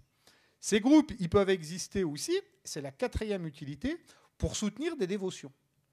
Autrement dit, quand l'Église veut favoriser une dévotion, eh ben, ils utilisent des éphéméras. Alors, les Italiens sont particulièrement imaginatifs. Hein. Donc, vous avez ici un petit tract pour Saint Innocent de Berzo. Et Innocent de Berzo a été canonisé. Et pour garder l'éphéméra, hein, puisqu'au dos, il va y avoir des prières, vous voyez ce qu'on vous fournit. On vous fournit le calendrier. Et pour être bien sûr que vous n'allez pas le mettre à la poubelle, on vous fournit même une petite règle, 10 cm et tout. Hein. C'est avec ça, vous ne le gardez pas avec vous, et que de temps en temps, quand vous êtes dans le tram et tout, vous le retournez pour lire la prière, c'est qu'on n'a pas réussi. Du coup, les éphéméras nous arrivent à des choses, donc on est toujours dans la spiritualité autour des Capucins, hein, avec ce document qui célèbre alors c'est la couverture est la quatrième de couverture. Hein. C'est un A4 plié. Hein, qui célèbre la canonisation de martyrs capucins de la guerre civile en Espagne. Et alors, d'autres cas un peu plus originaux, ouais, dans le rayonnement de la dalle blanche. Alors, je ne sais pas si certains connaissent la chose. C'est quelque chose qui s'est passé en 1932 dans la région d'Évreux, pour favoriser la canonisation de la dame que vous avez sur la photo, qui est Mère Sainte-Dominique de la Croix. Et comme on voulait absolument qu'elle soit canonisée, on a développé ces petits éphéméras. Alors, on en est au numéro 2, simplement, parce qu'à chaque fois qu'il se passe quelque chose de nouveau, il y a un miracle ou quelque chose, on tire ça très rapidement et tout. Alors, bien évidemment, si on tire très rapidement, je vous conseille, surtout par ces temps venteux, d'avoir ça sur vous. Hein, imprimer l'emblée à Épinal, on est au XVIIIe siècle, hein, d'un côté en latin, de l'autre côté en français, hein, et vous avez ça sur vous, ou vous collez ça sur votre étable, sur votre charrette, où vous voulez, pour vous préserver, vous voyez, du tonnerre. Des petits futés essayent bien sûr d'en tirer profit, c'est en néerlandais. Ça, c'est les petites cartes publicitaires qui étaient envoyées dans les villages avant que les représentants en médaille miraculeuse de Saint-Hubert arrivent. Alors, le tract vous explique que gratuitement, il va guérir vos animaux de la rage. Ça, c'est gratuit. Mais si en plus, vous voulez bien acheter des petites médailles en or et en argent, ça sera parfait. Ça, c'est quelque chose qui est complètement incontrôlable. On n'a aucune idée à l'heure actuelle d'où viennent ces choses et tout. Vous avez là un petit bouquin qui s'appelle « Un mois avec nos amis les âmes du purgatoire, les connaître, les prier, les délivrer ». C'est un texte de l'abbé Martin Berliou, qui a été très très actif en 19e siècle, qui est juste un tout petit peu embêtant, ce texte, c'est qu'il reprend un texte de Monseigneur Palafox, qui est un texte qui est mis à l'index. On dit qu'il est interdit. Pourquoi ? Parce que Palafox était en communication avec une religieuse qui, tous les soirs, recevait les âmes du purgatoire dans sa chambre. Voilà. Et Palafox, il a tout noté, et l'Église a dit non. Il y a un peu d'abus. Voilà. Malgré tout, malgré l'abus, donc le livre de Palafox a été interdit, vous le trouvez, mais il était interdit. Mais vous voyez que par le biais d'éphéméra, ça continue à fonctionner. Et cette petite chose a été quand même tirée à 70 000 exemplaires. Sans que l'imprimeur puisse me dire qui a, entre guillemets, donné l'ordre. Aujourd'hui, elle n'est plus tirée, cette brochure, mais elle est toujours disponible sur Internet. Enfin, dernière utilisation, c'est les appuis à la formation ou à la paraliturgie, c'est-à-dire que ça va accompagner les actions du clergé. Alors, on vous dit toujours, les catholiques ne lisent pas la Bible. Bah, pourquoi voulez-vous qu'ils ne lisent pas la Bible ? Donc, vous voyez là, l'Évangile selon saint Marc, c'est un travail très récent, hein, avec le Sommer. C'est un petit 20 pages et tout. Hein. Il y avait un grand centre qui était très très fort pour ces impressions. Voilà, donc la fête du baptême, 2e édition. C'est vraiment des petits fascicules. Et c'était diffusé par les éditions PEL, qui se trouvaient à Lyon. Hein.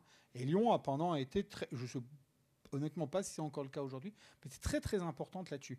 Enfin, dernier type d'éphéméra, si vous fréquentez des églises et tout, c'est les feuilles de messe, hein, qui, puisque les gens n'ont plus de missel, etc., qu'on laisse plus tellement des missels traîner, qui sont donnés le dimanche avec les chants et tout.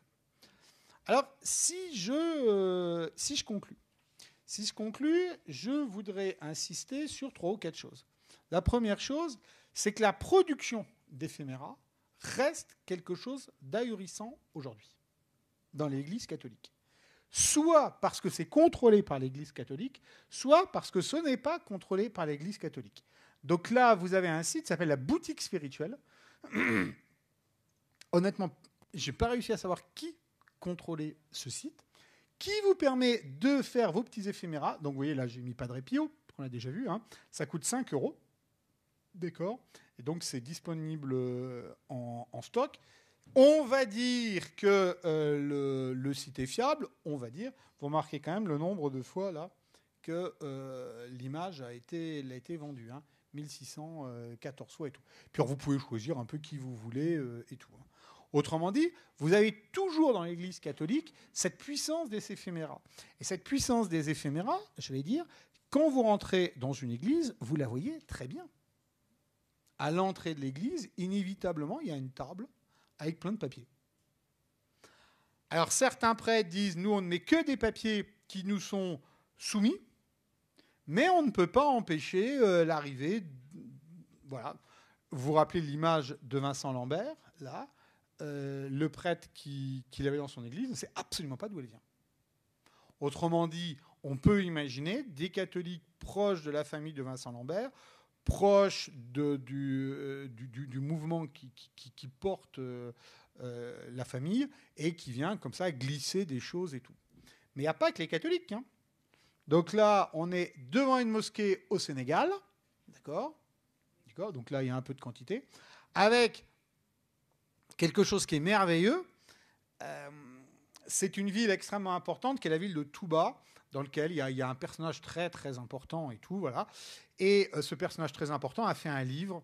Et alors le bibliothécaire, je vous permets de parler de moi, le bibliothécaire me dit non, on ne peut pas vous donner le livre. Voilà, bon, on ne peut pas me donner le livre. Bon, très bien, on ne peut pas me donner le livre, Et à la sortie, le bouquin qui est sous forme de tract et tout, avec parmi ces petits tracts des choses qui sont ahurissantes. C'est-à-dire qu'il faut quand même les illustrer de temps en temps. Hein. Et ils les ont illustrés avec des tampons dont on se sert pour l'école. Ouais, les petits tampons et tout. Bon, pourquoi pas, hein, c'est bien. Mais il y en a un, comment faire sa prière. Et on vous explique qu'il faut être très très propre, hein, très pur. Mais visiblement, les tampons qu'ils ont, ce ne sont que des dames toutes nues. Donc vous avez des dames toutes nues sous la douche et à côté. Oui, il faut vraiment être pur, avoir, etc. etc. Voilà. Ça nous donne des choses plaisantes. Les témoins de Jéhovah, eux, restent. Donc, bon, voilà, vous avez un exemple de tractage et puis de ça. Je signale, c'est hors de mon propos, puisque ce n'est pas catholique, que les éditions La Tour prend garde, qui diffusent ça, sont remarquablement efficaces. Et au niveau de l'imprimerie, c'est quelque chose de remarquable. Si vous les feuilletez, vous regardez le dessin, hein, on n'utilise que des dessins. Pourquoi ? Pour se mettre en retrait par rapport à la société actuelle, des dessins qui sont complètement stéréotypés. Hein. La mise en page est organisée depuis les États-Unis. En Europe, c'est imprimé en Allemagne. On ne change que les textes en fonction de la langue, puisque de toutes les manières, c'est des petits animaux, des choses comme ça, et puis que dans tout groupe, il y a un blanc, un jaune, un noir, un homme, une femme, un enfant, etc., etc. Donc c'est complètement interchangeable. Et je voudrais terminer par 2 citations. Une première citation de Madeleine Barnum, qui était conservateur à la Bibliothèque nationale de France, et qui disait « On peut prévoir que les fonds actuellement rassemblés auront bientôt la même valeur. Si certains documents dorment parfois pendant des années sans être consultés, leur existence et surtout leur conservation sera un jour justifiée par un chercheur ou l'apparition de nouvelles orientations des sciences historiques. » Sous-entendu, appliqué à mon propos, eh bien, il s'agirait peut-être de faire prendre en compte cette réalité. Je signale que les conservateurs des bibliothèques ont maintenant un cours sur les éphéméras, mais ils ne l'ont que depuis 2 ans. Donc jusque-là, ils n'entendaient même pas le mot. Et puis si je ne vous ai pas convaincu que les éphéméras étaient importants, je terminerai par cette phase de Champfleury. Il n'y a pas de pauvres images pour des yeux curieux. Voilà, je vous remercie.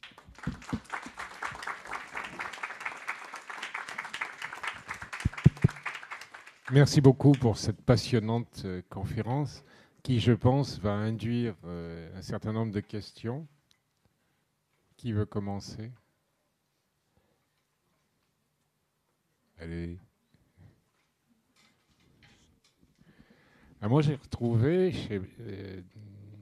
au décès de ma tante, le certificat de communion de ma grand-mère, qui était née en 1897, donc elle avait une dizaine d'années ou une douzaine d'années, mais alors c'était un A4 gigantesque, en chromolithographie, c'est superbe. Ah oui. Ah, c'est l'exemple que je montrais tout à l'heure du baptême. Ce sont techniquement des jolies choses. Hein. Voilà, c'était celui-ci. Hein. Ce sont techniquement des jolies choses. En effet, c'est souvent des A4 et tout. Ce qui vous montre aussi une familiarité des gens avec l'imprimé, parce que tout le monde avait ça. Hein, voilà, les communions, les... Pardon ? Alors, voilà, les petites images de communion telles qu'on les donne maintenant, c'est quelque chose qui s'est développé assez récemment. C'est-à-dire que on a eu à l'extrême fin du 19e siècle des images qui étaient des images pieuses. Et dans ce cas-là, on mettait avec un tampon derrière la communion. Mais ce n'était pas des images de communion en tant que telles. Et puis, bien évidemment, au cours du XXe siècle, la question du marché a fait que... Voilà, alors vous avez l'image de communion dans laquelle on rajoute le nom à la main, puis l'image de communion dans laquelle on peut imprimer la tête de l'enfant, etc. etc. Ce que vous présentez, c'est typiquement 19e, c'était encadré, et dans toutes les chambres, on le trouve. Ça partout. Hein. Partout. Voilà, partout. Hein. Mais... Voilà, ça c'est un monde qui disparaît. Hein. Oui. Ça c'est un monde qui disparaît. Et c'est vrai qu'aujourd'hui, à part vraiment être un amoureux de l'imprimerie ou des faits religieux, c'est pas des choses qu'on expose dans son salon. Hein. Enfin, c'est assez rare. Hein. Pas vraiment. Mais enfin, encore Pardon ? Que... Oui, c'est dans des chambres. Sous le crucifix, pourquoi pas. Mais Bon, ça a quand même perduré assez longtemps. Moi, j'ai encore quelque part transmis par la famille des images de communion. Alors, je suis pas un perdreau de l'année, certes, mais quand même, c'est pas si vieux que ça. C'est dans les années 50, 60. Ah non, non, ça, c'est le type d'image qui est en train de disparaître. Mais l'utilisation de l'imprimé pour la religion n'a absolument pas disparu. Hein. Simplement, ça change. Voilà. Tout le côté normatif, papier, etc., bon, à part ce genre de choses, pour le Pèlerinage ou Saint-Jacques-de-Compostelle, ouais, qui reste un peu, voire de manière un petit peu anecdotique et tout, tout le côté religieux-administratif, de toute manière, est noyé maintenant sous d'autres choses. Mais ça reste un médium essentiel. Hein. Essentiel. Quand on cherche dans un arbre généalogique, c'est à l'église qu'on va parce que tout était enregistré. Ah oui, oui, oui. S'il n'y avait pas eu l'église, il n'y a pas de généalogie. Hein. Oui, mais enfin, Bien sûr. Bien sûr. Alors, quand vous vous mariez, ou vous baptisez, etc., il y a deux types de choses. Il y a la première chose, qui est le registre officiel, hein, le registre de catholicité. Ça, c'est pas un éphéméra. Hein, c'est un acte. Enfin, l'éphéméra, c'est théoriquement, d'après la définition, destiné à être éphémère. D'accord ? Tandis que là, ce sont des registres, ce sont des archives et tout. Et puis, en effet, ce qu'on peut vous remettre, le petit papier et tout, oui, ce sont des éphéméras. Privé d'un enfant ou solennel, on demande un certificat de baptême quand on a changé de ville. Tout à fait. Tout à fait. Et ça fait partie des éphéméras. Mais vous avez compris que la définition d'éphéméra peut être extrêmement floue. Hein, il y a un type d'éphéméra aussi qu'on rencontre assez fréquemment dans les brocantes ou au marché aux puces, ce sont les buvards. À l'heure actuelle, c'est très à la mode et tout. Les buvards, en particulier pour les firmes industrielles. Ouais. Mais je vais vous donner une anecdote peut-être pour finir. C'était l'autre siècle, un jour, le conservateur de la bibliothèque municipale de Lyon qui est invité dans une grande famille lyonnaise. Puis à la fin du repas, il demande à la dame s'il ne peut pas aller aux toilettes. La dame lui dit, ben oui, elle me dit que les toilettes. Le papier, c'était que des mazarinades. C'est-à-dire que des documents du XVIIe siècle. Alors le conservateur s'est empressé d'expliquer à la dame que s'il voulait, il était prêt à lui récupérer tout son stock de papier et d'offrir du papier hygiénique en échange, hein, et même beaucoup plus, ce qui permet à la bibliothèque municipale d'avoir un stock de mazarinades aujourd'hui. Mais c'est vous dire que aujourd'hui, vous avez vu les prix des mazarinades, et pour cette dame, ça n'avait... Bon, je vous laisserai remplir le fin de ma phrase, parce qu'on peut faire plein de jeux de mots là-dessus. Il y avait les images de chocolat aussi.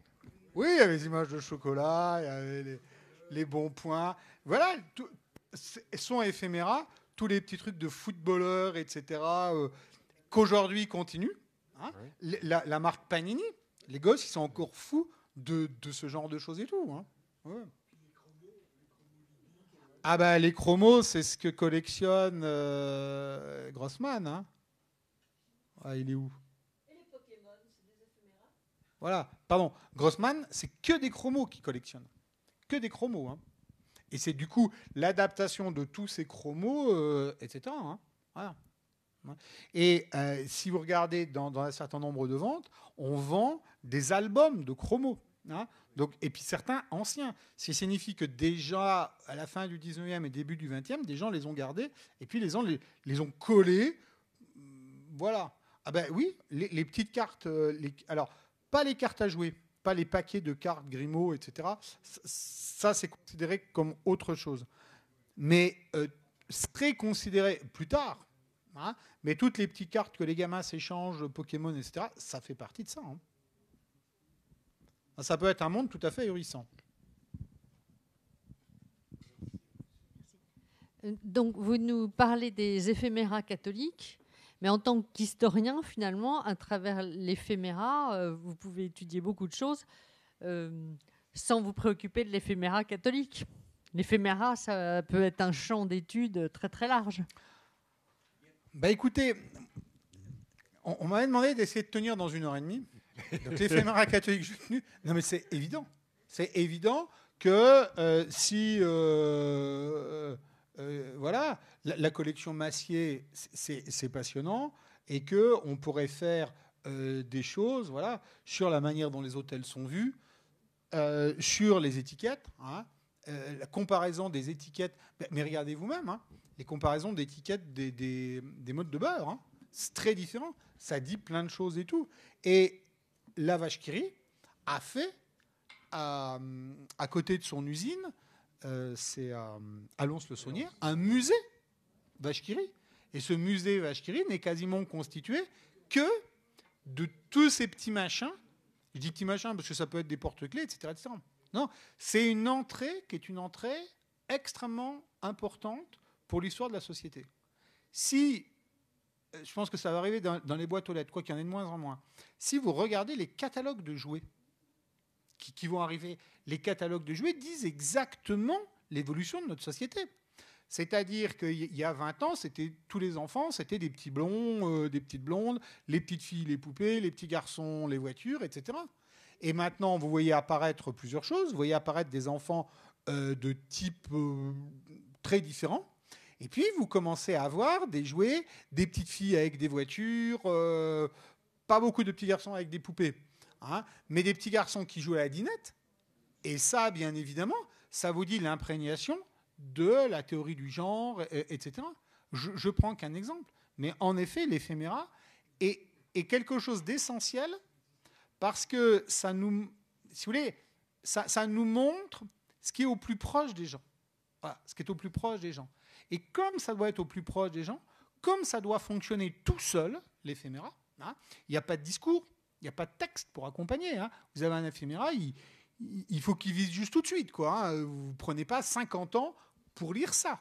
Hein. Il y a un jeu sur la lecture qui est très très important, ce qui veut dire que les éphéméras jouent beaucoup sur les stéréotypes, qui sont les stéréotypes secrets de la société.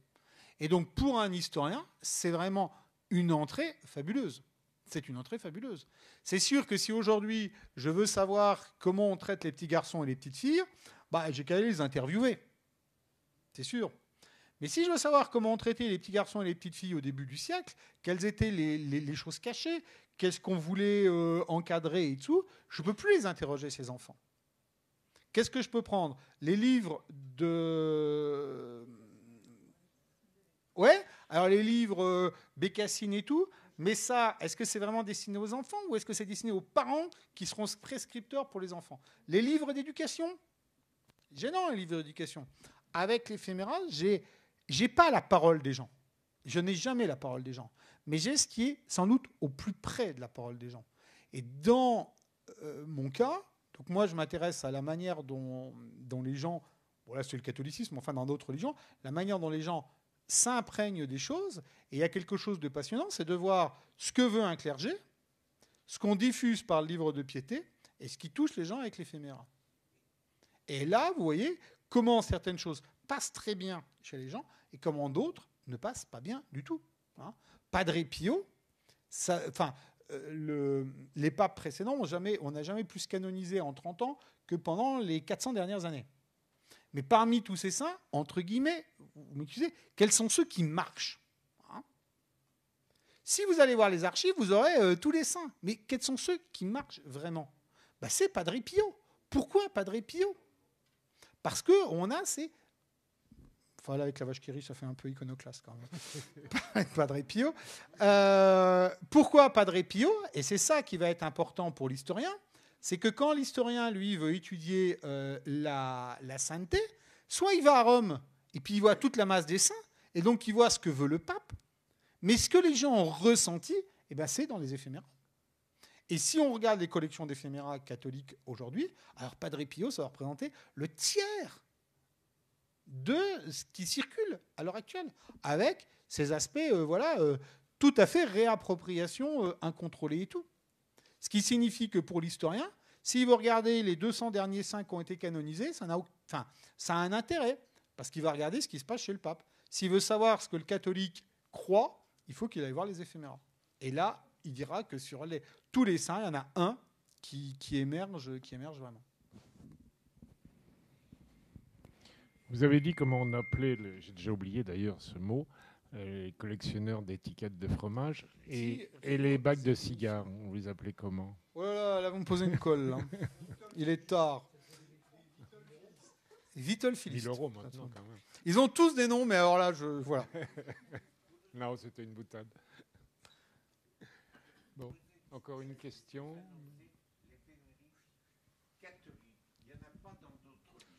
Si, bien sûr. Pardon, je voulais savoir. Bien sûr. Chez les musulmans, il y en a. Les témoins de Jéhovah relèvent de la... Ah oui, mais les musulmans, il n'y a pas de souci. Hein.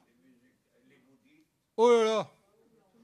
Alors là, avec des images qui sont d'un kitschouille, vous m'excusez, c'est Bollywood. Hein. C'est Bollywood et tout. Là, c'est... Ah non, tout le monde y va. Hein. Tout le monde y va. Hein. C'est moi. Monsieur. Là, on a vu la forme papier. On a vu que vous éliminez quelquefois des sites internet. Est-ce qu'il existe des éphéméras, entre guillemets, électroniques ou Alors, là, c'est... Alors, dans la forme électronique, on va avoir deux choses. On va avoir, voilà, comme ça, c'est-à-dire la possibilité d'imprimer soi-même ces éphéméras ou de les commander, ou la CGT. Hein, la CGT, pendant très longtemps, a eu des contrats avec des imprimeries pour diffuser les tracts.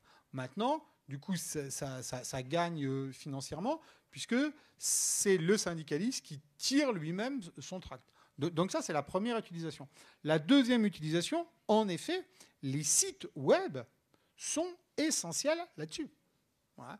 Et il y a toute une... Mais alors, on n'est plus dans le domaine de l'imprimerie, hein, mais il y a tout un tas d'études qu'on peut faire, en effet, sur l'utilisation de ces sites web. Soit des sites qui sont des sites locaux. Donc, par exemple, vous pouvez vous programmer sur votre ordinateur pour que la première fois quand vous ouvrez votre ordinateur le matin, vous avez une pensée. Donc, par exemple, dans le monde musulman, vous pouvez avoir le hadith du jour, hein, la formule de prière, de réflexion du jour. Ça, vous ouvrez votre ordinateur et paf, c'est la première chose qui arrive. D'accord ? Tout un tas de choses ont disparu, sont en train de disparaître du monde juif et du monde musulman. C'est les calendriers. Parce que comme vous savez que le monde juif et le monde musulman fonctionnent sur des calendriers luno-solaires. C'est pas bon. Quand est-ce que commence Shabbat cette semaine, hein? Eh ben, c'est pas la même chose à Lyon et puis à Paris, puisque c'est le moment où on distinguera plus le jour de la nuit. Donc avant, on avait plein de petits documents comme ça qui vous donnaient les horaires, enfin des calendriers. Bon, maintenant sur Internet, on vous le donne. Hein. Vous pouvez même programmer votre téléphone pour ça. Ce qui signifie que tout cet aspect de la vie religieuse est bien étudié, mais posera un problème fondamental, c'est la conservation de tout ça. Parce que déjà, les éphéméras, il y a quasiment personne qui les conserve. Hein, ou alors, c'est des choses exceptionnelles. Voilà, le musée de l'imprimerie avec la collection Marius Audin. Et puis, c'est l'année prochaine, vous verrez, il y a une exposition d'éphéméras au musée, autour d'Andy Warhol. Mais c'est des zones exceptionnelles. Exceptionnelles. Voilà. Donc, du coup, personne ne les concerne. Donc, toute cette histoire, elle va disparaître, ou elle disparaîtra, faute de documents. Et tout ce qui est la webographie, alors là, sera mort. Mais, parmi les éphéméras qui ne sortent pas d'une imprimerie, il y a tout ce qui a été fait sur les Ronéo, en particulier en 68. Ah ben, ça, et puis alors ça en 68, tout ce qui est sorti comme ça aujourd'hui est très cher. Hein. Ces affiches se vendent, c'est extrêmement cher. Et puis, alors bien sûr, il va y avoir la Ronéo, il va y avoir la machine à alcool. Certains d'entre vous ont peut-être connu avec ses odeurs d'alcool et tout. Maintenant, il y a la photocopieuse. Là, ça, c'est un demi A4. Hein. Donc, ce qui signifie que là, on est dans de la production complètement locale. Hein. Ce qui signifie que l'éphéméra, c'est pour ça que je dis c'est au plus près. Parce que les circuits de production sont des circuits très simples. Tout le monde peut les produire. Hein.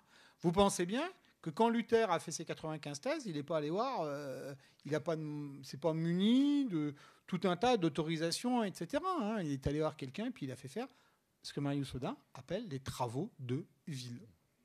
Autrement dit, des choses simples. Mais c'est ça qui fait vivre les ateliers.